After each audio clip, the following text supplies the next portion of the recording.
할렐루야 감사합니다. 오늘은 우리가 사무엘 상하를 우리가 공부하도록 하겠습니다.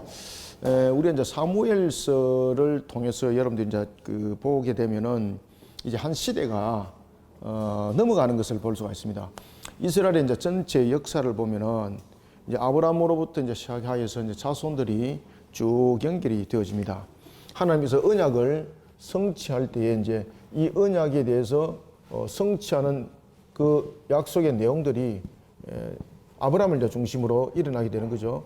그러면서 이제 족장이 이 속에 일어나게 됩니다. 아브라함과 그리고 이삭이라는 족장, 그리고 야곱 시대, 그리고 이제 그 요셉 이런 부분들이 이제 관로 속에 이제 세워지게 되는 거죠. 아브라함과 이삭과 야곱과 요셉 그러면서 이제 쭉 이어가다가 이스라엘의 그 새로운 역사의 또 하나의 지도자로서 모세가 세워지게 됩니다. 자, 이런 부분들을 통해서 하나님께서 언약을 성취해 나갈 때에 모세를 통해서 또한 하나님께서 시내산 언약을 통하여 다시 한 번 더 아브라함의 언약을 다시 한 번 더 확인하고 그리고 또한 새롭게 출발하는 것을 볼 수가 있습니다. 특히 하나님께서 이제 아브라함을 통해서 언약을 하실 때에 이제 크게 이제 세 가지 부분들이 그 언약이 되어지죠, 그죠? 땅과 그리고 시와 무엇입니까? 축복에 관한 부분들. 그러면서 이 부분들을 이야기를 할 때에 하나님께서 애굽이라고는 말을 하지는 않지만 어떤 이 시대에 그 애굽이라는 것과 이 시대에 이제 애굽이라는 부분들은 뭐 여러 가지 부분들이 다릅니다. 그렇지만 하나님께서 종되었던 애굽에 이제 종되었던 곳으로부터 400년에 대한 역사, 그죠? 그 부분들에 그들이 이제 그로부터 벗어나서 다시 이제 가나안 땅으로 돌아올 것을 언약을 하지 않습니까? 이런 언약의 역사 모세로부터 이제 시작되죠. 그리고 모세가 선자로 약 한 40년을 하나님으로부터 선을 받고 그리고 모세 이후에 여러분들이 잘 아시는 여호수아가 이스라엘의 정복의 가나안 정복의 역사로 등장하게 됩니다. 그리고 난 뒤에는 이제 이스라엘 역사가 사사가 진행되어집니다. 사사 시대가 진행되어집니다. 이때 이 역사가 약 한 340년의 역사가 이제 이루어지게 되는 겁니다. 이런 사사 시대가 BC 1390년에서부터 BC 1050년까지 390년에서 1050년이라면 340년이 세월이 흐르지 않습니까?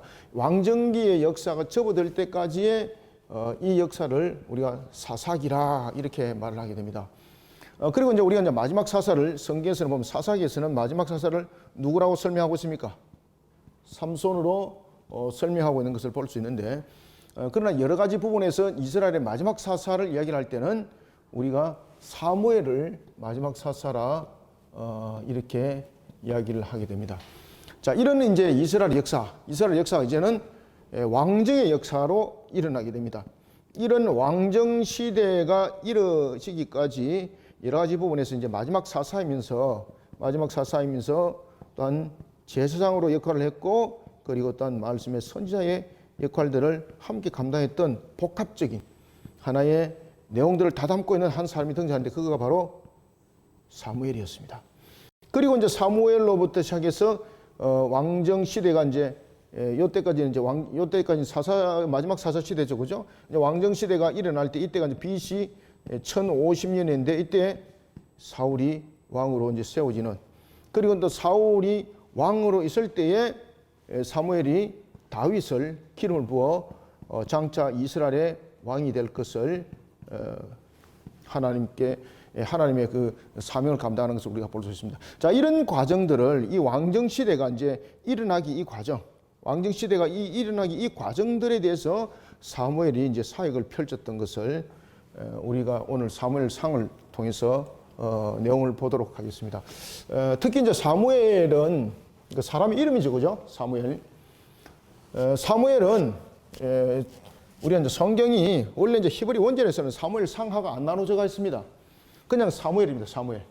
그리고 이제 이 사무엘서는 기록이 누가 어떻게 이루어진지는 명확하게 나타나지 않습니다. 그래서 사무엘서의 저자는 물론 성령께서 모든 것을 저자로 기록은 남기는데 이 시대의 작자는 미사입니다. 미상입니다.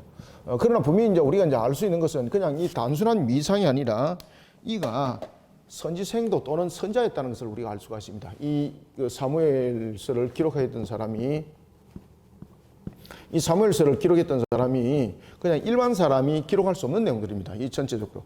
그럴 때에 선지자가 기록을 했다고 이제 보는데 당시 이제 선지자로서 훈련받은 생도들이 있었습니다. 생도들. 그 중에서 생도 중에서 한 사람이었을 것이다. 이것이 유력합니다.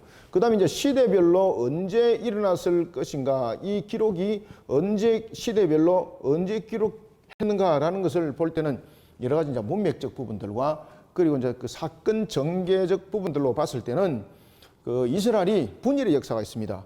특히 이제 이스라엘의 역사가 보면은 BC 1050년에 그 사울이 왕이 되고 그리고 난 뒤에 BC 1010년에 다윗이 왕으로 쓰임을 받게 되고 그 다음에 BC 970년입니다. 970년에 솔로몬이 왕이 되는데 이때에 문제가 생깁니다. 솔로몬이 우상을 숭배하게 되는 문제. 이 문제로 인해서 그의 아들이었던 르호보암 때 나라가 갈라집니다. 이때가 언젠가 하면은 BC 930년입니다. 그때 930년에 르호보암은 남유다의 왕이 되고 여로보암 1세가 북이스라엘을 다스리는 왕으로서 나라가 남과 북으로 갈라져 버리게 됩니다. 그래서 당시에 이 시대에 다 사무엘을 기록을 했던 이 시대를 보면은 뭐 여러 가지 부분들의 이제 정황적 역사들을 우리가 이제 볼 수가 있습니다. 특히 이제 사무엘서의 기록을 보면은 다윗까지 내용이 지금 이어지고 그 내용들이 전부 다 이제 사무엘서 원래 상하가 같이 합쳐졌다 그랬지 않습니까? 그러면서 솔로몬의 역사도 담고 있고 그 내용들을 사무엘서는 이렇게 피쳐져 가고 있습니다. 그래서 다윗이 이제 왕이 되고 난 뒤에 사무엘서 상하에 이제 역대상으로 넘어갈 때는 이제 본격적으로 이제 솔로몬이 이제 나타나게 되거든요. 이런 부분에 대해서 그 역사를 알고 있는 사람이 있었을 것이다. 그래서 여러 가지 부분의 기록적 부분들을 볼 때는 BC 930년경, 그러니까 남과 북이 갈라졌던 그 역사 속에 기록이 되어졌을 것이다. 이렇게 보는 것이 유력합니다, 이게. 그래서 BC 930년에서 900년 이 사이에 선생도 가운데서 누군가가 기록했을 것이다.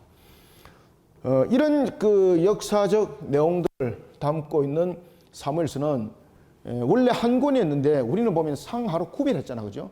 왜 구별했는가 하면은 그 한글 성경이 번역할 때에 기준을 삼았던 특히 이제 그 한 권을만을 기준을 삼은 것이 아니라 여러 가지 부분을 이제 기준을 삼게 되는데 특히 이제 역사에 관한 내용들은 그 70인경을 많이 기준을 삼습니다. 왜냐하면 그게 조금 더 이제 유력하니까. 그래서 우리 한글 성경의 번역은 이 사무엘서를 70인경이라는 것은 70명의 사람들을 통해서 이제 그 번역을 한 성경. 그래서 이제 70인경이라 그러거든요.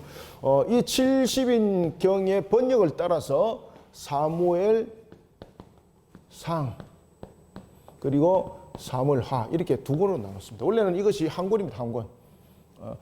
다른 원본에는 이것이 한 권으로 되어 있습니다. 그런데 이건 이제 한글 성경은 이것을 두 권으로 나눈 것은 70인경의 번역을 따라서 이렇게 둘로 나눴다 이렇게 보면 되겠습니다. 자, 이런 그 사무엘서는 특히 이제 우리에게 이제 중심적으로 말을 해주고 있는 것이 있는데 그것은 뭔가 하면은 굉장히 하나님을 향한 신앙의 굉장히 중심점을 삼고 있습니다. 그리고 또 사무엘 서가 가지고 있는 그 가운데서 가장 그 우리에게 많이 비춰주고 있는 것은 결국 이제 여호와 하나님에 관한 내용들이거든요. 그래서 하나님과 교제를 굉장히 중요하게 여깁니다. 사무엘서 내용에 그런 중심점들을 우리가 사무엘서 내용에 쭉 이렇게 보면은 알 수가 있습니다. 그래서 특히 이제 사무엘서에서 굉장히 중심을 잡는 것은 뭔가 하나님과의 바른 교제입니다. 하나님과의 바른 교제. 신앙이 바로 세워져야 된다는 이야기죠, 그죠? 하나님과의 바른 교제가 매우 중요하게 작용을 하게 됩니다. 이런 사무엘서는 그 전체적으로 상이 31장으로 구성되어 있죠, 그죠? 잠언도 우리가 보면은 31장으로 구성되어 있잖아요, 그죠? 그래서 전체적인 구성들이 31장으로 31장으로 전체적인 내용들을 구성을 하고 있습니다. 이런 사무엘서는 그 왕정이 이 하나의 이양되는 과정 속에서 이 기록이 주어지게 되는데, 특히 사무엘서에 보면은 그 세 인물이 중요한 인물이 등장합니다. 사무엘서는 보면은 이 세 인물을 떠나면은 사무엘서는 해석이 안 돼요. 그래서 사무엘서는 상과 하에도 마찬가지입니다만은 사무엘서는 세 인물이 굉장히 중심축을 이루면서 이 전체적인 내용을 설명합니다. 첫 번째는 우리가 그 이름에도 성경 이름에도 등장하는 것처럼 바로 한 사람 누구겠습니까? 사무엘입니다. 사무엘. 그 다음에 두 번째는 앞에도 쭉 이스라엘 왕정의 역사를 잠깐 봤죠, 그죠? 두 번째는 사울이고, 세 번째는 그렇죠, 성경에서 가장 많이 등장하는 인물 다윗.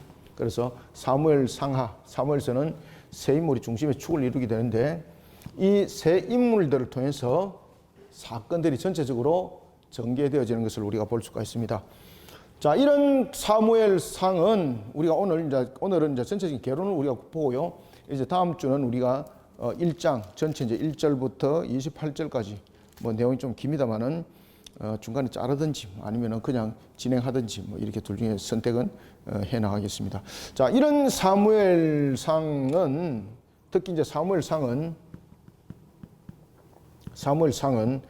전체적인 역사적인 내용들의 구성들을 이루면은 거의 뭐 어느 시대에 이 사건이 전개이 되어졌고 어떤 사건을 말하고 있고 이런 부분들이 그 왕정 역사 속에 접어들기까지 그 과정들을 매우 명확하게 다루고 있습니다. 그래서 전체적인 이 기간들을 약 92년의 그 역사를 92년의 역사를 사무엘서는 그 담고 있는 것을 볼 수 있습니다. 자, 이런 사무엘서는 전체적으로 31장이 어떤 내용으로 구성되어져 있고, 그리고 전체적인 전개 방향들은 무엇을 말하는지, 자, 이제 본격적으로 개론을 우리가 공부하도록 하겠습니다. 이제 이거를 이제 알고 들어가는 것이 성경을 전체 이해하는데 보기 쉽죠, 그죠? 이해하는데도 쉽고, 그리고 이제 흐름을 알고 간다는 것은 처음부터 성경을 읽어가는데 도움이 많이 된다는 얘기입니다. 그래서 개론 부분들을 항상 이렇게 우리가 다른 진행을 하기 전에 우리가 항상 개론을 우리가 먼저 공부를 하게 되는 것이죠. 사무엘상은 전체적으로 우리가 이 나눈다면은 세 인물들이 중심이 된다 그랬죠, 그죠? 그래서 이 사건들도 세 인물을 중심으로 이 사건들을 전개해 보는 것이 좋습니다. 그래서 전체적으로 우리가 이제 1장부터 이제 31장들의 이제 내용이 이제 구성되어져 있지만은 이것을 이렇게 이제 세 인물 중심으로 우리가 한번 나눠보면은 제일 먼저 등장하는 인물은 누군가 하면은 사무엘입니다. 사무엘. 그래서 제일 먼저 제1막에서는 우리가 등장인물을 사무엘과 그리고 사울 이 과정을 통해서 설명되어지고, 그 다음에 이제 제2막은 계속해서 이제 사무엘이 등장합니다. 그러면서 이 속에 제2막에서는 중심적 인물이 사울과 그리고 다윗입니다. 다윗. 그리고 이제 제3막에서는 세워지는 다윗이 있는가 하면은 몰락하는 사울이 있습니다.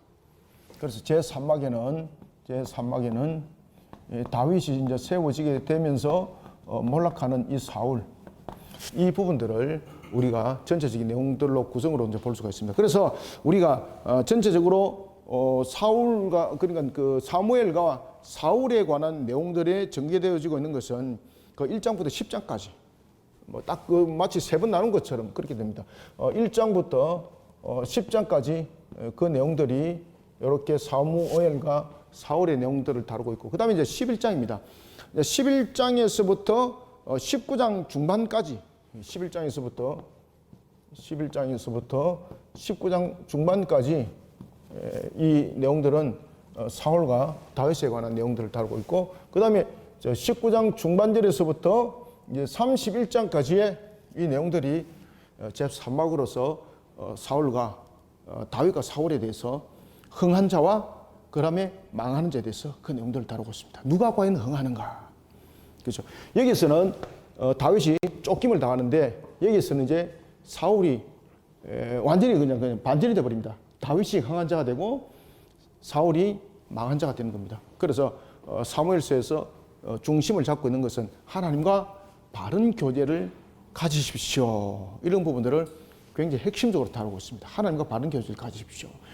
첫 출발부터 하나님과 바른 관계를 가지지 못함으로써 하나님께서 그 영적인 지도자를 교체해버리는, 하나님과 바른 관계를 가지지 못함으로 하나님께서 제사장을 바꿔버립니다.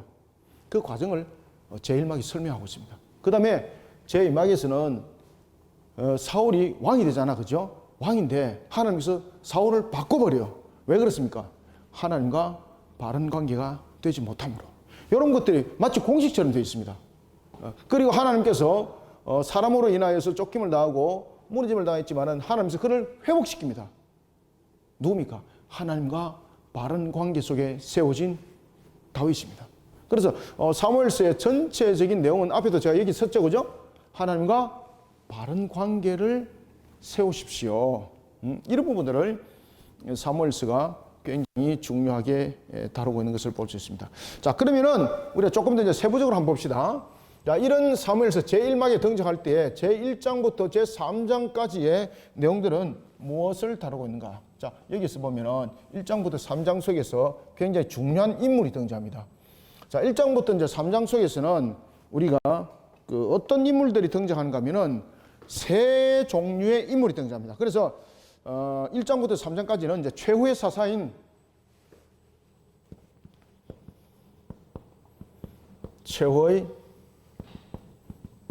사사인 사무엘의 등장, 사무엘의 등장과 관련된 세 인물,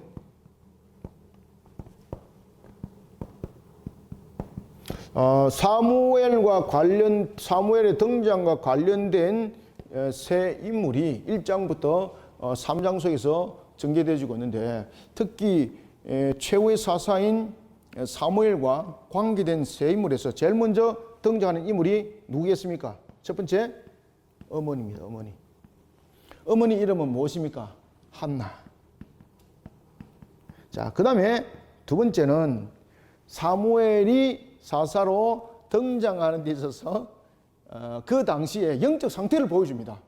그 당시에 제사장이 누구였습니까? 제사장이 엘리였습니다. 엘리. 그죠. 그 다음에 세 번째, 엘리 제사장의 두 아들이 등장하게 됩니다. 엘리의 두 아들. 엘리의 두 아들. 엘리의 두 아들. 이들이 바로 홈니와 비나스입니다. 자, 한나. 그 당시에 이제 이 전개가 이루어집니다. 하나님께서 최후의 사사인 사무엘을 등장시키게 되는데 출생부터 이제 얘기를 하게 되는 겁니다. 그의 출생은 어떻게 이루어졌는가라고 이야기할 때 한나의 서원 기도가 이루어집니다. 하나님의 서원 기도. 그런 부분들이 이제 1장과 2장에서 내용들이 전개되어지죠. 그죠? 그 서원 기도를 통해서 하나님께서 나에게 자녀를 주시면은 그를 하나님께 바치겠습니다. 라는 서원 기도. 그런 한나가 서원 기도를 하게 됐던 이유가 무엇인가? 그 집안에 한 여인이 있었는데 또 다른 여인은 그 이름이 무엇이라고 했습니까? 버닛나라. 버닛나라. 남편의 이름은 엘가나라. 이렇게 말하면서 1장이 전개되죠. 그러면서 한나가 자신의 억울함을 하나님께 하소연하게 되고, 그리고 하나님께서 나를 축복한 여인이라는 것을 한 자녀의 출산을 통해서 전개해 주시면 감사하겠습니다. 그러면 그 아이는 어떤 나의 소유물이 아니라 하나님께서 나를 축복했다는 것을 사람들에게 증거하는 증인인과 동시에 그 증거물을 하나님의 제단에 드리겠습니다. 그러면서 영원한 나실인에 관한 서원의 기도를 한다고 하게 되고 하나님께서 그 기도에 응답을 받게 되는 거죠. 그때의 제사장이 누군가 하면 엘리였습니다. 엘리가 대제사장으로서 그가 세움을 받았음에도 불구하고 그가 나이가 점점 들면서 그 가정에 문제가 생기기 시작합니다. 특히 홈니와 비나스가 이 속에서 영적 타락으로 인해서 아주 신앙으로 이스라엘이 병드는 그런 단계. 그러면서 여러분들이 이제 잘 아시는 바로 언약궤 사건이 여기서 터지는 겁니다. 홈니와 비나스가 언약궤를 하나님께서 우리를 이 전쟁으로부터 블레셋의 전쟁으로부터 이기하는 도구, 마치 우상 숭배처럼 하나님을 섬기게 되는 거죠. 그런 그들을 하나님께서 쳐버립니다. 그러면서 하나님께서 사무엘을 등장시키게 되는 거예요.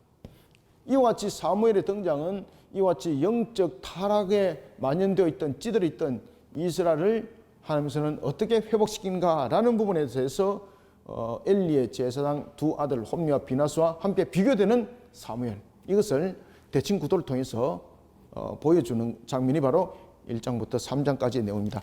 그런 내용들이 이제 3장에 보면은 2장 그 말미에서부터 3장에 보면은 이런 부분들이 확연하게 이제 드러나게 되는 거죠. 그리고 이제 4장에 들어가게 되면은 이들이 언약궤를 진짜로 빼앗김을 당하게 되고, 그리고 홈리와 비나스는 그 전장에서 죽는 것만이 아니라 엘리가 그 소식을 듣고 앉아서 놀라서 목이 끊긴 채로 죽게 되고, 그리고 온 집안이 비극을 맞이하게 되는 그러한 총체적 난국이 일어나게 되는 겁니다. 그뿐만 아니라 이스라엘 전체가 문제가 생기게 되는 거죠. 그리고 이제 하나님께서 사무엘을 제사장으로 세울 때에 이스라엘 백성들은 자신들의 중심의 축을 누군가가 맡아줘야 되겠는데, 그런 부분에서 사무엘이 필요했던 것입니다.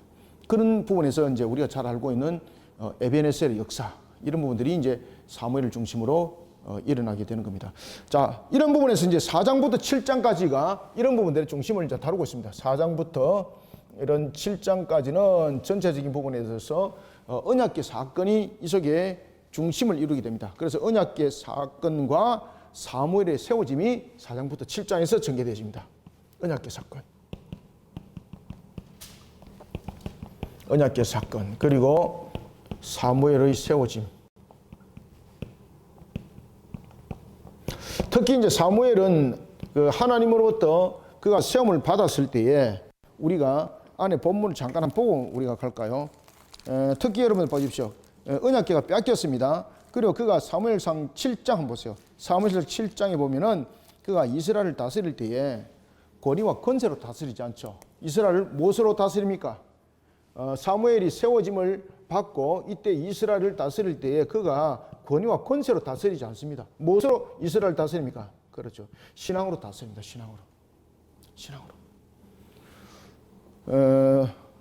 신앙으로 다스릴 때에 그 모습 속에서 미스바에 모였던 한 사건, 그죠? 그래서 미스바 사건이 7장에 등장하죠. 미스바 사건, 정말로 이스라엘 역사뿐만 아니라 그 당시에 모든 역사를 통틀어서 대단한 역사를 가지고 있던 것이 바로 미스바 사건이었죠. 이때에 이 미스바 사건 속에는 대회개운동이 먼저 일어나죠. 그랬을 때에 그들이 블레셋에 쳐들어오게 되는 장면, 그랬을 때 온 이스라엘은 블레셋을 대적할 어떤 조건도 그들에게는 가지고 있지 못할 때 그들이 사무엘에게 간청합니다. 당신의 하나님께 기도해 주십시오. 그리고 여러분들 잘 아시는 것처럼 사무엘이 하나님께 기도를 합니다. 그러면서 하나님께서 하늘에서 우리를 내리시고 그러면서 블레셋 사람들을 썰어버리는 역사, 그것이 에베네셀로 나타났습니다. 여기까지 하나님께서 우리를 도우셨네. 에베네셀의 역사.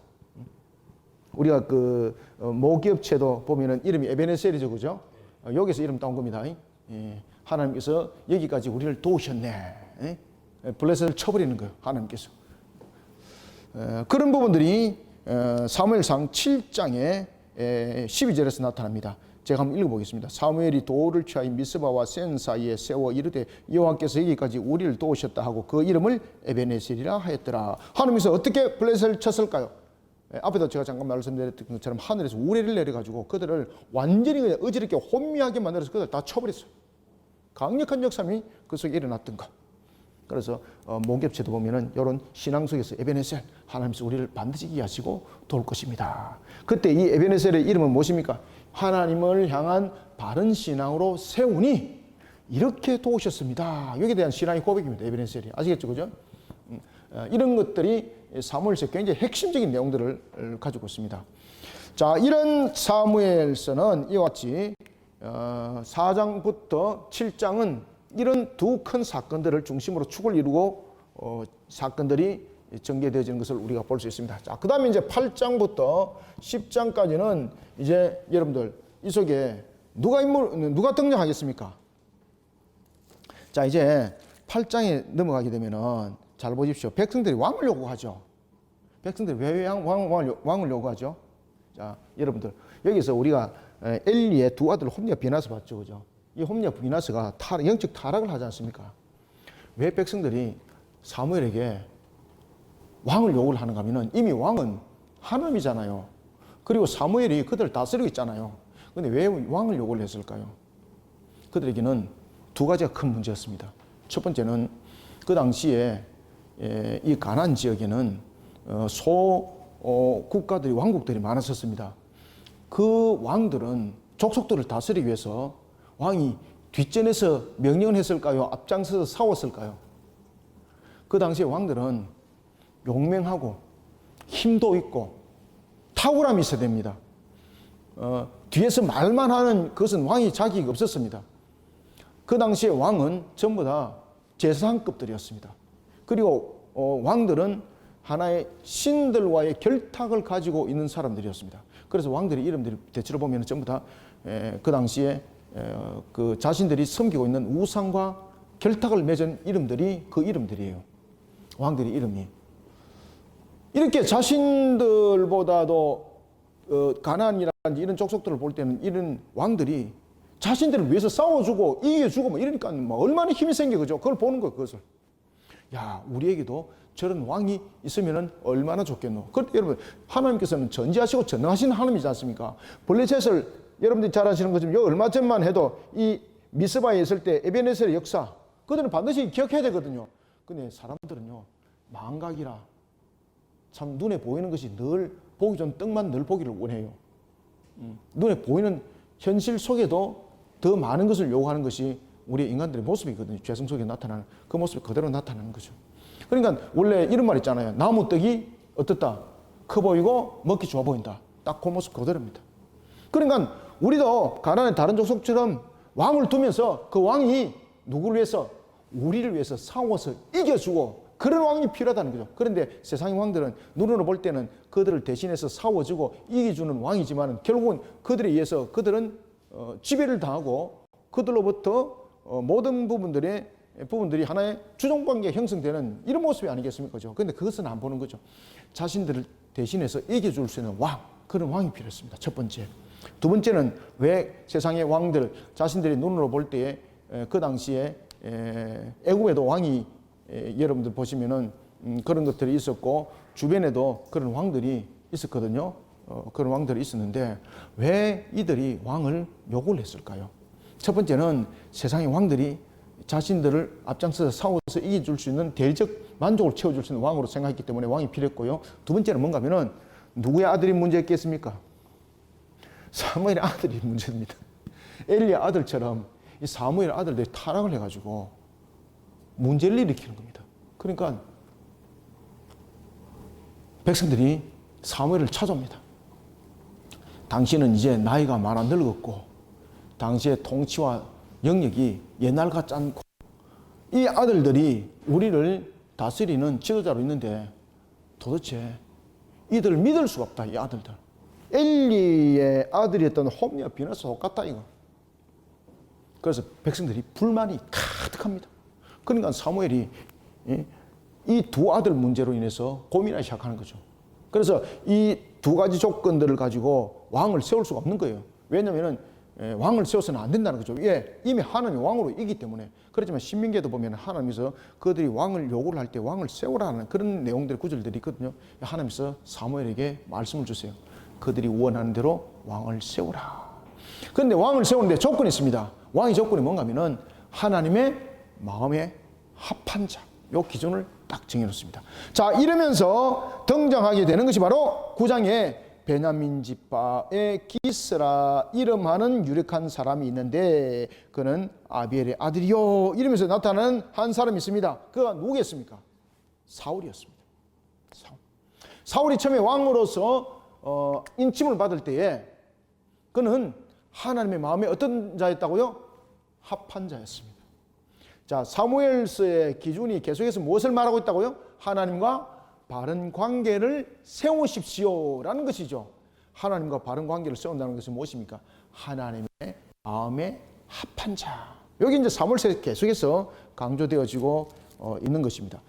이와 같은 속에 이제 사울이 시험을 받습니다. 처음에 사울이 시험을 받을 때는 하나님으로부터 합한 자였습니다. 아주 그가 겸손한 자였고 하나님 앞에 늘 떨리는 모습을 서는 자였습니다. 그래서 하나님께서 그걸 딱 선택을 한 겁니다. 심지어 사울은 다른 사람보다도 키가 어깨만큼 더 컸다 그랬습니다. 그럼에도 불구하고 그는 다른 사람들에게 자신을 자랑 삼는 자가 아니었습니다. 그런데 권력을 딱 쥐고 난 뒤에 달라져 버려요. 그래서 이제 반전의 역사가 일어나는 겁니다. 제1막에서는 이와 같이 하나님의 합한 자, 하나님 앞에 바른 자로 세워지십시오라는 속에서 지금 여기서 사무엘과 사울이 이 속에 소개되어지고 있습니다. 자, 이런 속에 이제 8장부터 10장까지는 이스라엘의 왕정의 역사에 대한 배경과 그리고 사울이 등장합니다.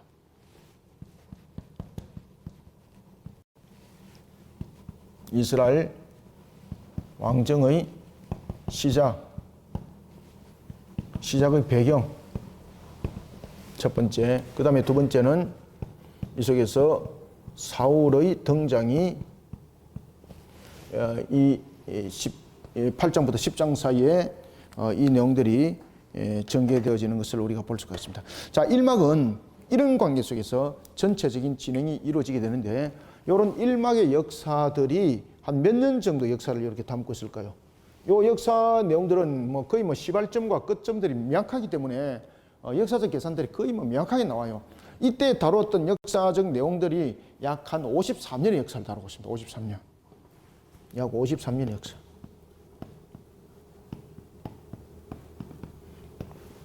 약 53년의 역사를 다루고 있습니다.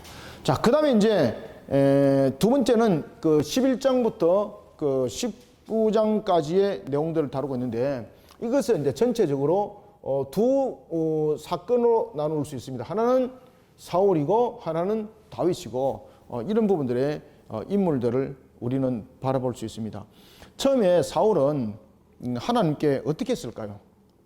하나님의 마음이 합한 모습으로서 그가 이 모든 부분들을 다루어 나갔던 것을 볼 수가 있습니다. 그래서 이 11장부터 19장까지는 둘로 이제 나누면은 사울의 일과 사울의 사건과 다윗의 일들 그리고 사울과의 여러 가지 시기와 질투의 사건들 이것을 이제 둘로 나눠 볼 수 있거든요. 그래서 11장부터 15장까지의 내용들로 나누고 16장부터 이제 19장까지의 내용들을 이렇게 나눠 보게 되면은 이제 11장의 내용에서 보면은 이제 그 사울의 초기의 통치가 어땠는가를 11장에 보면은 알 수가 있습니다. 계속해서 이제 암몬 사람들과 이제 전투를 벌이게 되고 그리고 또한 그가 여러 가지 이제 환경들 속에서 나타나는 상황들 이 속에 사울의 불신이 나타나기 시작합니다. 그래서 이 두 번째 막에서는 사울의 초기 통치와 불신앙과 불순종을 다룹니다. 사울의 초기 통치 그리고 두 번째는 사울의 불신앙과 사울의 불순종을 다룹니다. 참 이 사건들이 뼈에 사무치는 사건이 됩니다. 특히 이제 그 사울이 처음 세워졌을 때에 참으로 겸손했던 이런 모습이 아니라 권력을 딱 쥐다 보니까 이 사람이 왜 우리가 이제 권력에 눈먼 자들이라 이런 것들 있지 않습니까? 사람들이 누구든지 권력에 눈물을 져버리면은 자신의 본인의 모습을 잃어버리게 되고 이 마귀의 다스림 속에 자신이 갈 바를 알지 못하는 속에 자신도 알지 못하는 갈 바를 알지 못하는 속으로 끌려가 버립니다, 여러분들. 딱 사울이 그 모습 그대로입니다. 그래서 사울이 악신이 걸리잖아요, 그죠? 악신이. 자, 이런 사울 여러 가지 부분에서 특히 그가 한 전투를 치르게 되는데 13장 9절을 잠깐 한번 볼까요? 13장 9절에 보면은 그가 전투를 치르는데 블레셋과 싸움을 하게 됩니다. 그 당시 이제 블레셋과 굉장히 그 잦은 전투를 벌이게 되는데 그런데 13장 특히 이제 8절과 9절에 보면은 사울이 자신이 해서는 안 될 일을 하게 되는 겁니다. 그 중에서 하나가 뭔가 하면은 이 불신앙입니다. 불신앙. 이 불신앙 속에서 나타난 대표적인 문제가 뭔가 제사장의 문제입니다. 제사장이 분명히 왕직과 이제는 구별이 됩니다. 아시겠습니까? 자, 사무엘서에 보면은 특히 이제 7장까지는 보면은 우리가 중심들이 사무엘이 중심이잖아요. 사무엘이 중심이면서 사무엘은 사사로도 다스렸죠. 그죠? 사사로도 다스리면서 제사장이었죠. 그리고 또한 선자로서의 역할들을 했죠. 그럼 묶어서 모든 것들이 진행이 나왔습니다. 그런데 왕정 시대가 일어나고 난 뒤부터는, 자, 왕정 시대가 일어나고 난 뒤부터는 이 배경 속에서 확연하게 이제 하나님께서 구별하는 것이 있습니다. 무엇을 구별할까요? 종교와 정치를 구별합니다. 하나로 묶어는 나가되 역할을 구별합니다. 역할을. 알겠습니까? 왕은 제사장입니까? 제사장이 아닙니까? 왕은 제사장이 아닙니다. 이제는. 이방인의 왕은 제사장급이죠. 그죠? 이방인들의 왕들은 우상 숭배자들이 그 역할들을 감당하면서 진행해 나가지만은 하나님의 나라의 왕은 구별해냅니다. 무엇보다 중요한 것은 하나님께서 허락하신 왕은 전체적인 이스라엘을 신앙으로 바르게 이끌어가고 다스리는 측면이고요. 그 다음에 제사장의 역할은 백성들로 하여금 하나님께 신앙으로 바르게 이끌어가는 그 역할들을 하기 때문에 확연하게 구별점을 가지고 있었습니다. 이런 구별점 속에서 왕은 어떤 관계 속에서도 제사장의 그 직분을 그가 이행한다든지 제사장의 직분을 자기가 수행한다든지 이런 일들은 삼가해만이 되었습니다. 그런데 자신이 블레셋과 전투를 앞두고 있는데 백성들이 블레셋이 워낙 강하니까 백성들이 떨리는 거죠. 왜? 사무엘이 안 나타나는 거죠. 빨리 사무엘이 와서 제사를 지내주고 그러면서 하나님께서 자신들에게 활력을 다해주고 그런 속에 이 전투를 임해야만이 이길 수가 있는데 블레셋은 이미 난리가 난 거죠. 블레셋 진영 속에서는 그 속에서 제사를 지내고 이들이 사기가 충천한 거죠. 그러니까 이스라엘 입장에서는 이 싸움에서는 우리가 싸워봐야 패전한다. 이런 사기가 점점 떨어져 가고 있었습니다. 그러다 보니까 사울이 어떤 생각을 가지고 있었는가 하면은 사무엘이 약속을 정한 날짜에 안 오니까 큰일 났다. 이 제사를 안 지내게 되면은 백성들이 나로부터 전부 다 떨어져 나가겠다. 그러면 나는 무엇이 되나? 이러다 보니까 그가 성급하게 자신이 제사장의 역할을 해버리는 겁니다. 그러고 난 뒤에 사무엘이 나타납니다. 사무엘이 나타납니다. 그 장면이 13장 8절에 있습니다. 13장 8절에 보면 사울은 사무엘이 정한 기간대로 이래 동안 기다렸으나 사무엘이 길갈로 오지 아니하며 백성이 사울에게서 흩어지는지라 사울이 이르되 번제와 화목제를 이리로 가져오라 하여 번제를 드렸더라. 이 문제로 인해서 오늘 하나님께서 당신을 버렸습니다. 이렇게 말합니다. 14절을 보면은 지금은 왕의 나라가 길지 못할 것이라 여호와께서 왕에게 명령하신 바를 왕은 지키지 아니하였으므로, 그죠?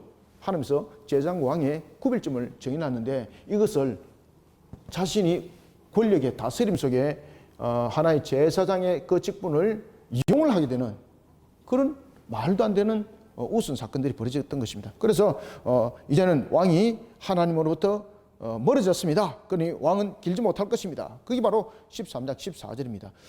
왕이 지키지 아니하였으므로 여호와께서 그의 마음에 맞는 사람을 구하여, 그죠? 여호와께서 그의 마음에 맞는 사람을 구하여. 그래서 사무엘서의 그 중심축을 이루고 있는 것이 무엇이라 그랬죠? 하나님과 관계를 바르게 세우십시오. 그죠? 하나님 마음에 합한 자.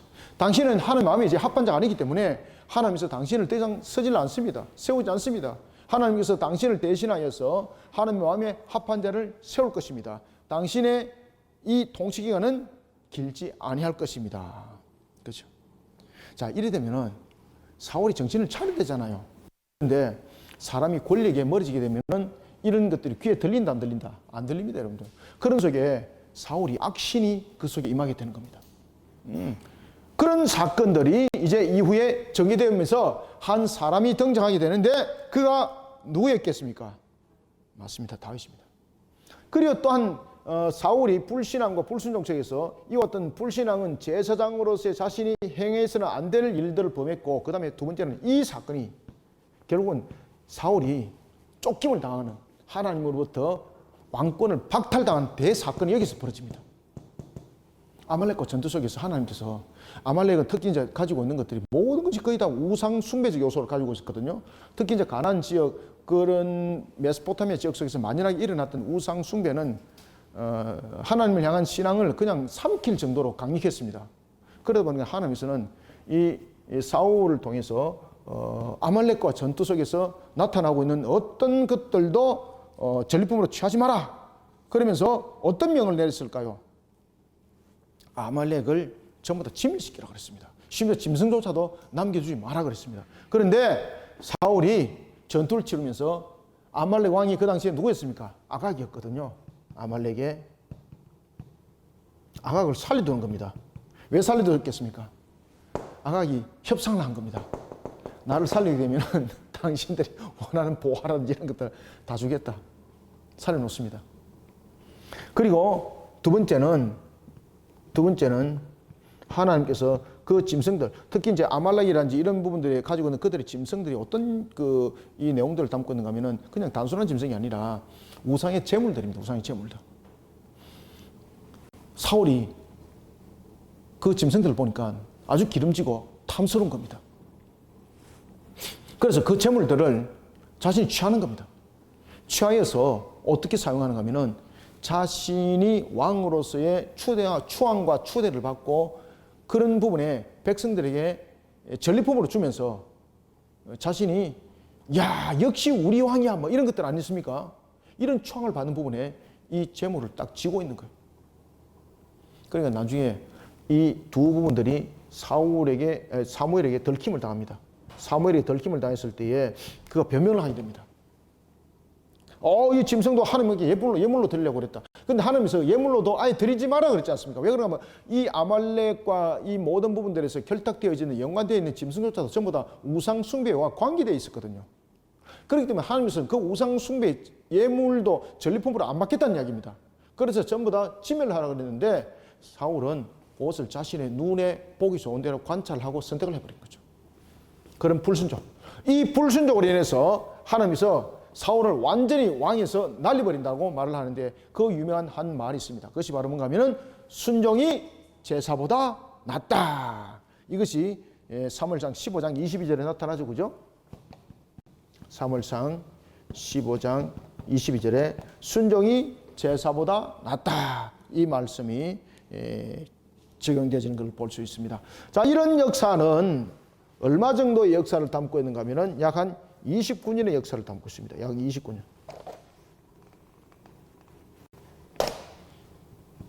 29년.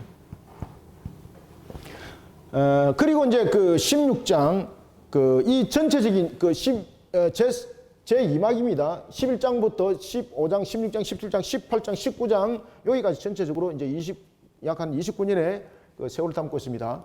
자, 이런 쪽에 이제 16장부터 이제 19장까지는 그 내용들이 이제 누가 다 등장하겠습니까? 다윗이 등장하게 된 이유가 이제 이 속에 이제 있는 겁니다. 다윗이 등장합니다. 첫 번째는 다윗의 등장. 여러분들, 이 속에서 다윗이 등장했을 때 이때 이제 다윗이 나이가 약 한 17세였거든요. 아버지로부터도 별반 능력 있는 자로 여김을 받지 못한 자. 그런데 다윗은 하나님이 보시기에 좋았더라. 그죠? 하나님과 바른 관계를 세우십시오. 이런 부분들 속에 대표적인 한 인물이 다윗이었습니다. 그래서 16장부터 19장 속에서는 대표적인 한 사건, 바로 다윗의 등장입니다. 바로 다윗의 세워짐이고, 그 다음에 다윗의 세워짐과 동시에 이제 다윗이 기브아에 진출하게 되는 거죠. 다윗의 사건을 우리가 보면은 처음에 이제 베들레헴에서부터 시작을 하죠.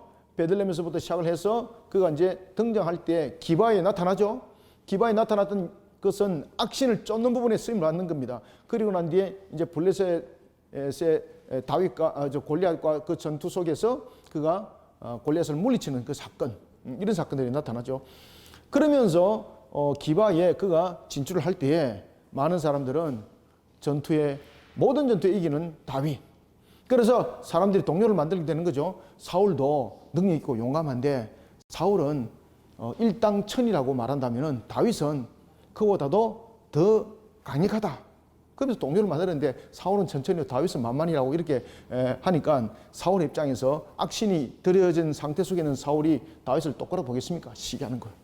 그래서 다윗이 등장함과 동시에 다윗이 사울로부터 죽임을 당한 암살될 수 있는 일들이 함께 전개되집니다. 그러면서 하나님께서 다윗을 신앙 가운데에 다시 훈련시켜 나가는 장면들을 봅니다. 따라서 이제 다윗의 우리가 모든 여정들을 보면은 베들레헴에서 그가 태어나고 그 다음에는 기바로 진출을 하죠. 기바로 진출을 했지만은 그가 역경의 세월을 살아가게 되는 거죠. 7년의 아둘람의 세월.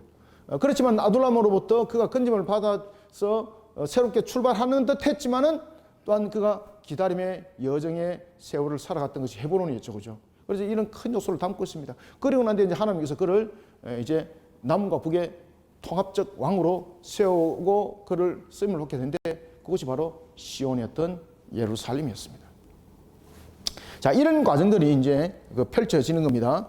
자, 따라서 이와 같이 사무엘에 의해서 이제 기름을 부음을 받게 되는 겁니다. 다윗의 등장. 그 다윗의 등장으로만 끝나는 것이 아니라 다윗이 이제 한 역할을 하게 되는 겁니다. 그의 다윗의 이제 역할들 속에서 나타났던 우리가 너무나도 잘 알고 있는 골리앗 사건, 이 골리앗 사건. 그리고 또한 이 속에는 다윗의 등장으로만 역할로만 끝나는 것이 아니라 사울의 시기와 그리고 질투 속에 이 사건들이 전개되집니다. 그러면서 이제 다윗이 16장부터 19장 속에서 일한 속에 다윗이 더 이상 기바에 남지 못하고 도망가야만이 되는 이런 신세에 접어들게 되는 것입니다. 다윗은 여러분들이 잘 아시는 것처럼 역할로서 골리앗만을 물리친 것이 아니라 사울의 악신을 쫓는 그 일도 함께 감당했던 그런 역할, 그죠? 그리고 사울의 사위였지 않습니까? 그런데 이 시기와 질투로 인해서 그는 더 이상 기바에 머물지 못하고 그가 도망가는 신세가 벌어지게 되는데 그것이 바로 사무엘상 말미에 전개되어지는 사건들입니다. 자, 이 속에서 이제 다윗의 도피 생활이 이루어지게 되는 겁니다. 그것이 이제 19장 중반에서부터 이제 31장까지 그 내용들이 나눠지게 되는 것이거든요. 19장 이제 중반에서부터 31장까지의 이 내용들이 이제 나눠지게 되는데 특히 우리 이제 19장에서부터 보면은 다윗이 이제 크게 이제 둘로 나누면은 19장에서 27장 이 내용들을 보면은 다윗과의 굉장히 끊을 수 없는 한 사람이 또 있습니다. 그가 누굽니까? 요나단입니다. 요나단은 누구죠? 사울의 아들. 심지어 요나단이 사울 자기 아버지가 다윗을 죽이려고 하는 것을 피할 수 있도록 그 길들을 도와준 사람이죠. 그죠? 그러면서 요나단이 뭐라 그래요? 하나님이 누구를 왕으로 세웠다? 다윗 당신을 하나님은 왕으로 삼았다. 그렇게 해요. 그러면서 그에게 피할 길을 열어주는 거예요. 그리고 다윗이 그 눈물을 흘리면서 그 우정을 잊어버리지 않겠다 그러죠. 그리고 이제 그 약속으로 인해서 여러분 잘 아시는 것처럼 다윗이 머비보셋을 죽이지 않습니다. 그 약속을 지켜나갑니다. 이런 사건들이 한 사건 속에서 이루어지는 겁니다. 그러니까 그래서 이제 19장부터 이제 27장까지는 19장부터 자, 이것은 좀 나눕시다. 둘로 나누겠습니다. 19장 중반절에서부터 27장까지는 그리고 또 28장에서 31장 이렇게 둘로 나눠서 보겠습니다. 자, 27장까지는 내용들 속에서 무엇이 전개되고 있는가 하면 바로 다윗의 우정과 도피 생활입니다. 다윗의 우정. 다윗의 우정과 도피 생활. 자, 다윗의 우정 이러면은 조금 전에도 말씀드렸던 것처럼 요나단이라는 인물이 생각나고 그 다음에 도피 생활 그러면은 다윗의 가장 아픈 부분이 어디입니까? 아둘람 그죠? 엔게디 공원 뭐 이런 부분들이 여러 가지 등장하는데 종합적으로 그가 도피 생활 속에서 가장 처절했던 그 생활이 아둘람이죠, 그죠? 심지어 여러분 같은 동족한테도 그가 고발당합니다. 친족이 심지어 자신이 그들에게 생명을 살려줬고 그들을 대신하여서 생명을 걸고 싸워줬던 그들도 다윗을 고발해버립니다. 왜? 사울이 수배를 내리면서 다윗과 함께하는 자는 나라의 반역을 일으킨 자로서 생명은 살아남지 못할 것이다. 버리죠. 그럼 두 번째는 다윗을 신고하는 자들은 상을 줄 것이다. 다윗이 함께 했다면 다윗과 어떤 다윗에게 먹을 거리를 줬다면 그는 다윗과 함께하는 추종 세력이다. 이렇게 얘기했던 것이죠. 그런데 제사장도 여러분 잘 아시는 것처럼 다 죽여버렸잖아요. 다윗에게 골리앗의 칼을 줬고 먹을 것을 줬던 제사장, 그 제사장만 죽인 것이 아니죠. 그 일가 모든 그 함께했던 제사장을 그것을 다 죽여버립니다. 이런 부분들에 있는 다윗 주변 얼마나 여러분 힘들었겠습니까? 그래서 이러한 다윗이 참으로 시련과 역경을 살아갔던 7년을 우리에게 보여주고 있는데 그것이 바로 아둘람이었습니다. 이런 아둘람에서만이 그가 있었던 것이 아닙니다. 심지어 그가 도망가다가 나중에는 어디까지 도피하게 되는가 하면 가서는 안 될 곳 블레셋까지 도망갑니다. 그가 블레셋에서 얼마 정도 있었을까요? 성경은 거기다가 연수까지 정확하게 이야기합니다. 1년 4개월 그 안에 도피하고 있었습니다. 아시겠습니까? 그래서 이 아둘람뿐만 아니라 이 속에 또 하나의 과정이 있는데 그것이 바로 블레셋으로 도망가는 하나의 한 사건이 벌어지게 되는데 그것이 바로 그곳에 1년 4개월을 머물게 되는 겁니다. 왜 여러분들 그가 블레셋으로 도망갔을까요? 블레셋은 이미 여러분들 잘 아시는 것처럼 다윗이 등장할 때 골리앗을 물리쳤던 다윗, 블레셋 사람들은 너무나도 잘 알고 있는데 그곳에 왜 갔을까요? 그곳 아니면은 살 길이 없는 거예요, 살 길이. 그런데 이곳에서 다윗이 신앙의 결정을 내린 것이 아니라 인본적 결정을 내리고 1년 4개월이라는 고난의 세월을 살아가게 돼요. 그래서 우리가 항상 신앙은 하나님과 관계를 바르게 하는 것이 굉장히 중요하다. 때로는 신앙과 관계를 바르게 하다가도 우리가 실수할 수도 있다. 왜 그런가 하면 우리가 연약한 육신의 모습들, 우리는 또는 완전성을 가지고 있지 않지 않습니까? 또한 우리 속에 가지고 있는 이런 죄성들이 때로는 우리로 하여금 인본적 선택을 하게 만들어요. 특히 다윗이 그렇게 했다는 이야기죠. 그래서 결국 그가 1년 4개월을 통해서 회개하고 돌아옵니다. 이런 과정들을 이 속에 담고 있는 것이 바로 19장 중반절에서부터 27장의 말미의 내용들이 그 전체를 설명하고 있다라는 것입니다. 자, 우리가 1년 4개월 있었던 것을 우리가 성경을 한번 볼까요? 사무엘상 27장 7절 한번 보고 갑시다. 자, 27장 7절. 27장 7절을 한번 읽어봅시다. 다윗이 블레셋 사람들의 지방에 산 날수는 1년 4개월이었더라. 이게 불신앙과 인간적 판단에 따라서 머물렀던 기간입니다. 이런 고발입니다. 이거. 자, 그러면 이제 그를 하나님께서 신앙으로 이제 회복시키죠. 놀라운 것은 하나님께서 그를 신앙으로 회복시키면서 그의 걸림돌을 제거해 주기 시작합니다. 그 중에서 하나가 뭔가 하면 사울 왕가의 바로 타락과 몰락입니다.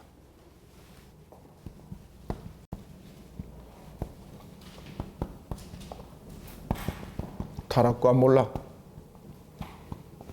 특히 이제 여러분들 잘 아시는 것처럼 몰락을 당할 때는 블레셋으로부터 죽임을 당하게 되는 것을 우리가 볼 수가 있습니다. 이 속에서 우리가 이제 사울 왕가의 몰락이 일어나는 것으로서 끝나지 않습니다.